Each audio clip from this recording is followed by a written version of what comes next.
Mr. Frye would like to say something. This toast is to my good friend, departed Richard Hook. Sir.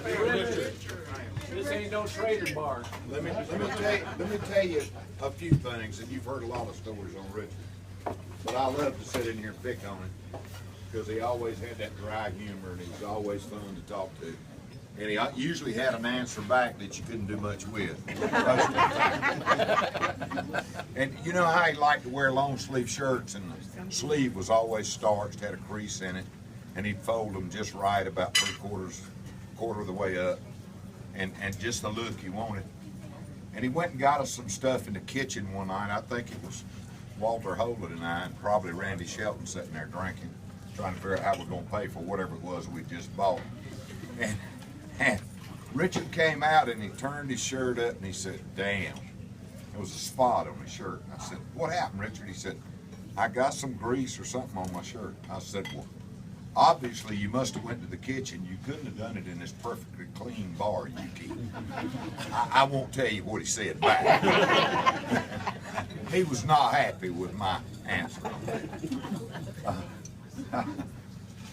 We had a lot of fun. He was a very smart man. He originally intended to be a doctor, started college to be a doctor. That's right.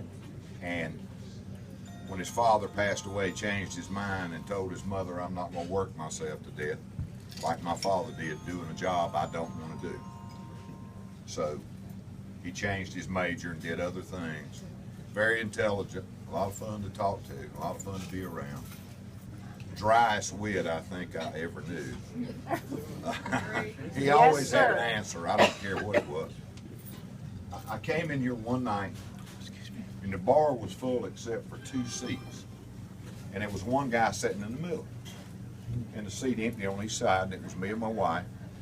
And whoever it was gone, and he had some stuff laying there. I said, "Richard, you think we could move this guy over 1 seat?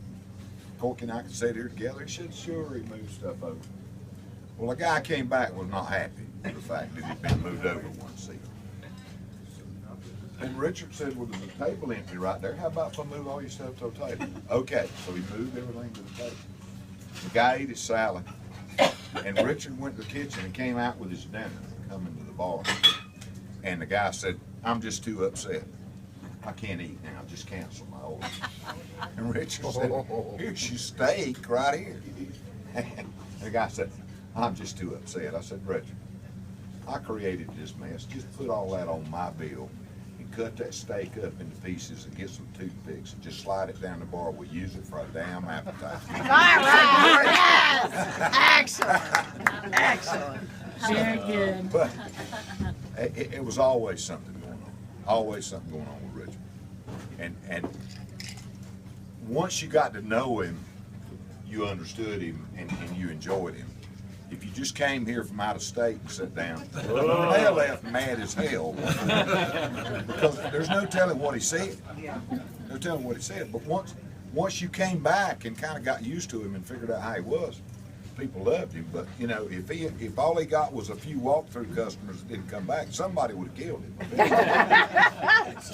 Because he could insult you. It was not difficult. But if like some frozen daiquiris, he said, "Fix me a strawberry daiquiri." Well, we came in here one night and we had some kind of meeting. We went to the back room where the fireplace used to be on that back wall. And there was about 6 of us at the table, and Randy and Walter, myself, Dennis Stark. It was about 6 of us back there. So we started ordering frozen drinks. And we changed them, you know. Oh, Not 6 of the same thing. 5 or 6 different ones that you had to have a blender for. And you know, Richard's out here having a fit. He hated the damn blender anyway. So we got about 18 drinks before we finally gave up. And I heard him. We were all in the back room, and I heard him ask the waitress, "Who in the hell's ordering all these drinks?" She said, "That group in the back room."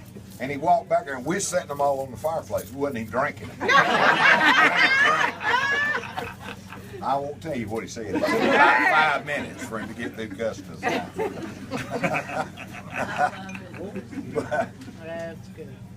one year for Christmas, I used to come down to the Christmas party, because we were involved so much with Beefeaters when Jim McRae's had it. I sold them everything in here, in the building, the one across the street. I don't know what else, I don't remember,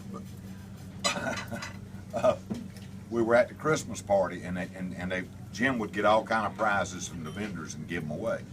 Well, I brought a bunch of stuff, but I went to yard sales, and I bought 5 different blenders, old ones, green, yellow. There was a purple. I mean, I don't even know if they ran, but I boxed every one of them up and put them up there in a stack. And I told Jim he was drawing names out of a hat. So I don't give a damn what name you draw. When you get one of these boxes called Richard Hood. And he said, okay. So after about the 3rd one, when Richard opened it, you know, he said, another damn blender. And finally he turned and looked at me, and I said, what? He said, I know damn well you did it. No, I didn't. No, I didn't. But he was a great guy. He was a lot of fun. I truly miss him. If you wanted a light drink, this was the wrong bar. Yeah. This ain't no trade. Wrong bar.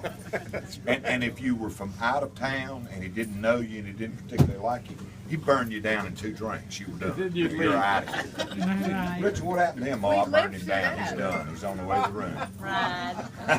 Yeah, I fried him. But once you got to know him, you know, he figured out what kind of drink he wanted. And he'd pour it that way.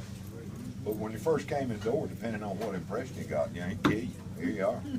He'd get the mixer up there and just barely touch the button, and a few bubbles would hit. There you are. That's your drink. Well, he did that to us, and we didn't die. Oh, Yeah. That's how we got to know Richard. that was his personality. That was his way.